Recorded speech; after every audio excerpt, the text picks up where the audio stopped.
মারুফ ভাই, আপনি তো এই সেক্টরে অনেকদিন যাবত আছেন, ভিডিও এডিটিং সেক্টরে। বিশেষ করে এর পূর্বে আপনি অন্যান্য কয়েকটা সেক্টরে ছিলেন বা কাজ করছিলেন, ভিডিও এডিটিং এ জয়েন হলেন। তো সার্বিক দিক দিয়ে আপনার অভিজ্ঞতা একটু জানতে চাচ্ছি যে অন্যান্য স্কিলের তুলনায় ভিডিও এডিটিং এ ইনভলভ হয়ে এটাতে কেরিয়ার কেমন দেখতে পাচ্ছেন, অথবা বর্তমানে যে ভিডিও এডিটিং ইন্ডাস্ট্রি গ্রোথ সবকিছু মিলিয়ে আপনার একটু অভিজ্ঞতা জানতে চাচ্ছি। জি মারুফ ভাই। আসলে ভিডিও এডিটিং এর যে ব্যাপারটা, ভিডিও এডিটিং এর ক্যারিয়ারটা এখনকার সময়ের জন্য বর্তমান যুগের চাহিদা অনুযায়ী এটা খুবই ডিমান্ডিং একটা স্কিল সেট।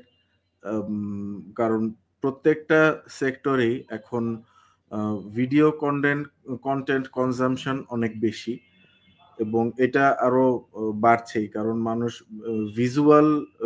ভিজুয়াল লার্নিংটা মানুষের জন্য অনেক বেশি কনভিনিয়েন্ট, যে জন্য ভিজুয়াল লার্নিং এবং অন্যান্য যে কোনো ইনফরমেশনের ক্ষেত্রে ভিজুয়াল ইনফরমেশনগুলি মানুষের ব্রেনে বেশি হিট করে, যে কারণে এটাতেই মানুষ বেশি কনভিনিয়েন্স ফিল করে। এবং ভিডিও, ইউটিউব এবং অন্যান্য সোশ্যাল মিডিয়ার কল্যাণে ভিজুয়াল কন্টেন্ট এখন অনেক বেশি, এবং সামনে যতদিন যাবে ভিজুয়াল কন্টেন্ট বাড়তেই থাকবে।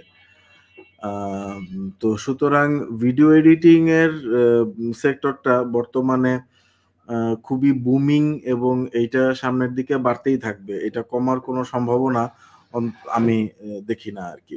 এই জন্য আমার আগে যে পেশায় ছিলাম সেই পেশা বাদ দিয়ে এখন এখানে আসার সিদ্ধান্ত আমি নেই 2022-এ।